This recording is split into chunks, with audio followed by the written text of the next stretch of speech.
ఇంకెన్ని రోజులు కేసీఆర్ పేరు చెప్పి కాలం గడుపుతుందన్న కాంగ్రెస్ పార్టీ? దరిద్రాన్ని ఎన్ని రోజులు గుర్తు తెచ్చుకున్నా దరిద్రం దరిద్రమే. ఓకే, దయ్యం పట్టితే ఎట్లుంటుంది? తెలంగాణకి దయ్యం పట్టింది. 2014లో దయ్యం ఆవరిస్తే ఇప్పటి వరకు దయ్యం వదిలిపెట్టట్లే. మంత్రాలు తంత్రాలు అన్నీ వేస్తున్నాం. ఓకే, ఏడ చూసినా ఆడ బొక్క పెట్టిండు, ఈడ బొక్క పెట్టిండు, ఏడ బొక్క పెట్టాలి బాయ్ సార్. ప్రతి ఒక్క చోట. అరే ఇక్కడక్కడని కాదు, అంటే నాయకులు దండుకొని తింటారని విన్నా కానీ మరీ ఇంత పందికొక్క లెక్క దండి తింటారని ఎక్కడ చూడలే. రైట్ అన్న. రేవంత్ అన్న ముఖ్యమంత్రి అయి 10 నెలలు గడిచింది కదా, ఈ 10 నెలల కాలంలో కాంగ్రెస్ పార్టీ ఒక్క రూపాయి అప్పు చేయలేదంటారు? అప్పు చేయాల్సి వస్తుంది. ప్రజెంట్ రాష్ట్రంలో తప్పు పట్టాలంటున్నా. మేము 16,000 కోట్ల మిగులు బడ్జెట్తో ఇచ్చినాం. ఏం చేసారు? 16,000 మిగులు బడ్జెట్తో ఇచ్చిన రాష్ట్రము అవును, కేవలము భారతదేశంలో ఒకే ఒక రాష్ట్రం తెలంగాణ రాష్ట్రం. అభివృద్ధిని పంచినాం, సంక్షేమాన్ని పెంచినాం అని చెప్పి. అభివృద్ధి ఏం పంచారు? వైన్ షాప్లా? గల్లీ గల్లీకో వైన్ షాప్లా? శాండ్ మాఫియానా, ల్యాండ్ మాఫియానా, వైన్ మాఫియానా? ఏం మాఫియా గురించి మీరు అభివృద్ధి ఏం చేసింది నాకు చెప్పండి. మా జీవిత విధానం ఎట్లుందో అట్లనే ఉంది. నీళ్లు, నిధులు, నియామకాలు. నిధులన్నీ అప్పులే, నియామకాలు ఒకటి లేవు. నీళ్లు అనే పేరు మీద 150,000 కోట్లు దడుకుర్రు, నీళ్ళు లేవు, పాడు లేవు. ఏముంది చెప్పండి? అంటే మీరు అభివృద్ధి అని మీరు అంటారు, నాకైతే ఇక్కడ కనిపించట్లే. మీకు ఇక్కడ కనిపించింది అభివృద్ధి? అంటే హైటెక్ సిటీ దగ్గర ఒక 5-6 పెద్ద పెద్ద బిల్డింగ్లు కట్టేసరికి దాన్ని అభివృద్ధి అని అంటే మేము కూడా గవే కడతాం. అది కాదు.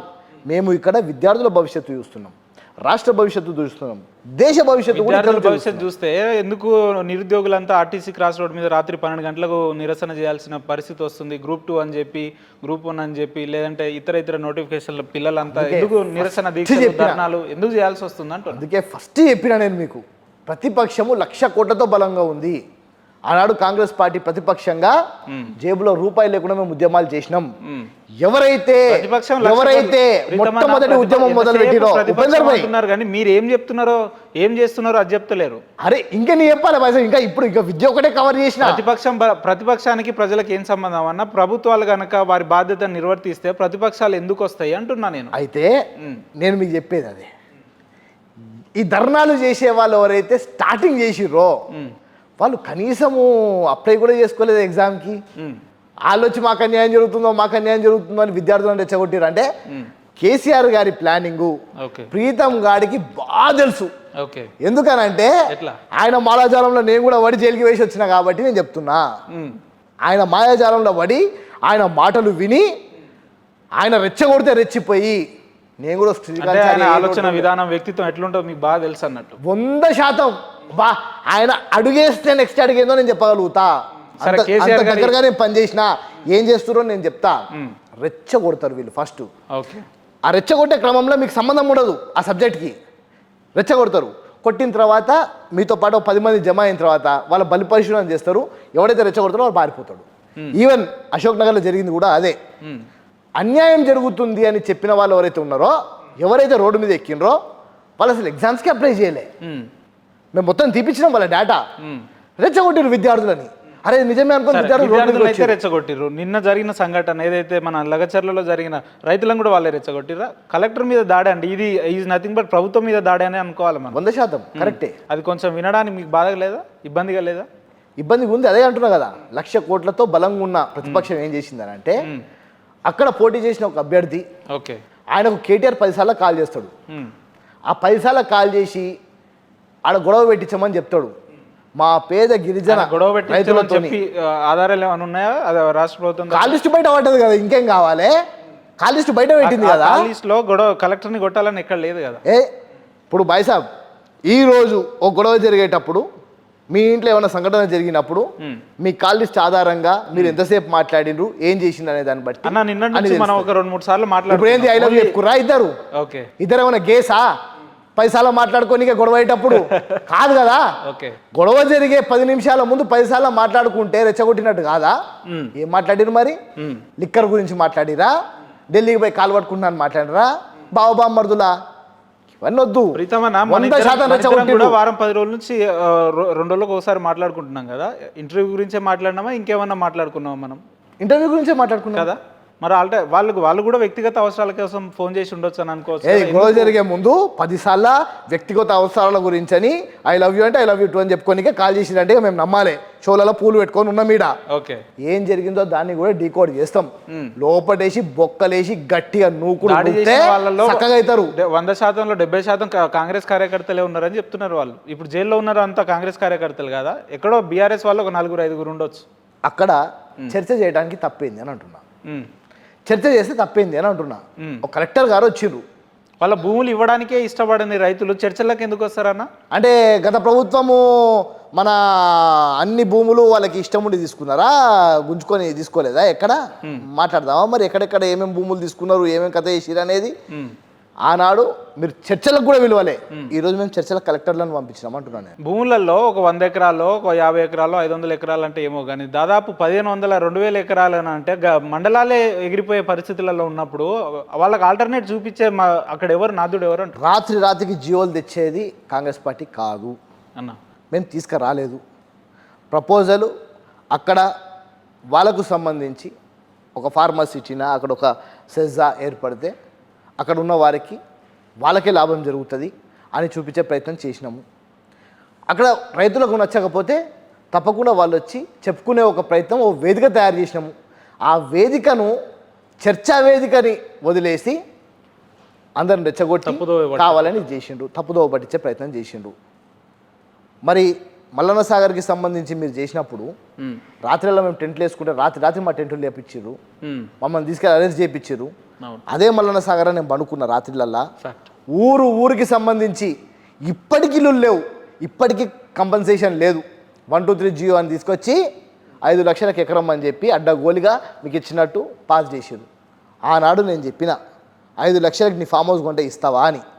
ఈరోజు నేను చెప్తున్నా, కేసీఆర్ 100 ఎకరాలు ఉంది కదా, 5 లక్షల చొప్పున నేను ఇప్పుడు ఇస్తా, నువ్వు ఇస్తావా? ఆడ ప్రజలకు సంబంధించి ఓ పెద్ద వాటర్ ప్రాజెక్టు కడదాం, ఇంకేమైనా కడదాం, మరి నువ్వు ఇస్తావా? ఈరోజు మేము అది చేయట్లే కదా. కలెక్టర్ని పంపించినాం, భూసేకరణ చట్టం ప్రకారము మీకు రావాల్సిన పరిహారం ఇస్తామని అంటున్నాం. మీకు ఉద్యోగ అవకాశాలు ఏమొస్తాయి, మీకేమొస్తాయి అనే దాని మీద బెనిఫిట్స్ అని చెప్పనికైనా పంపించినాం కదా కలెక్టర్ని. ఆ ఎమ్మెల్యే గారు పోటీ చేసినోడు ఓటమితో ఉన్నాడు, ఆడొక ఫ్రస్ట్రేషన్లు ఉన్నాడు. ఇక్కడ మా కేటీఆర్ ఇంకో ఫ్రస్ట్రేషన్లు ఉన్నాడు.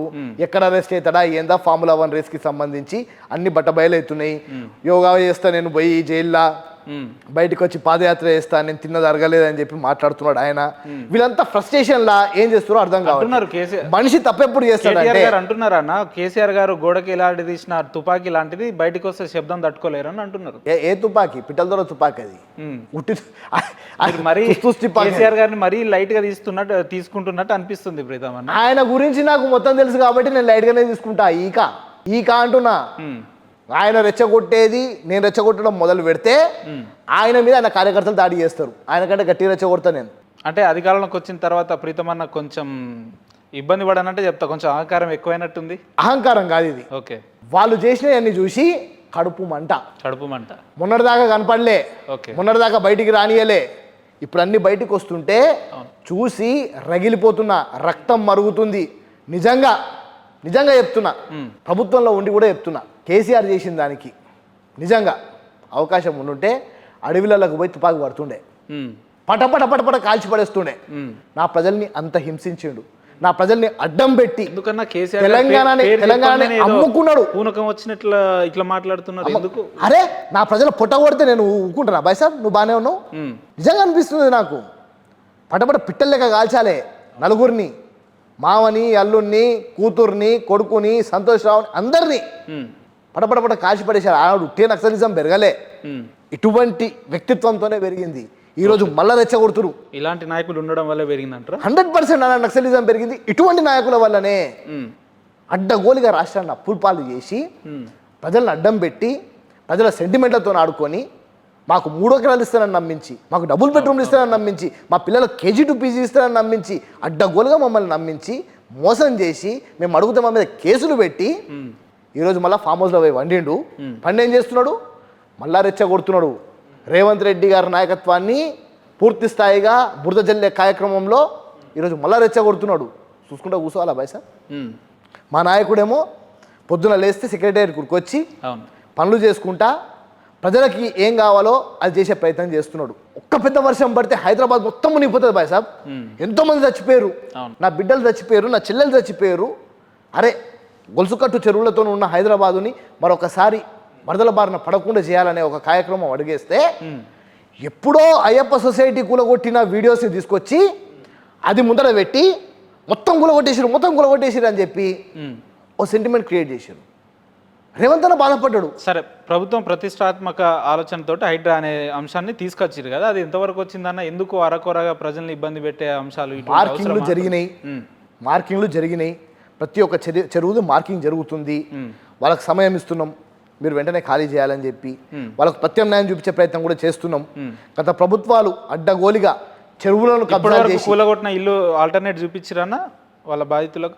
ఇతర వాళ్ళకి సంబంధించి వాళ్ళకి ఎప్పుడో కోర్టులో నోటీస్ ఇచ్చినాయి. ఈనాడు ఇవ్వలే. అది నాగార్జున గారిది కానివ్వండి, పల్లంరాజు గారిది కానివ్వండి, ఎప్పుడో కోర్టులో నోటీస్ ఇచ్చినాయి మీరు వెళ్ళిపోమని. వాటి మాత్రమే కూలగొట్టారు. అడ్డగోలుగా రాత్రి కూలగొట్టింది ఏం లేదు.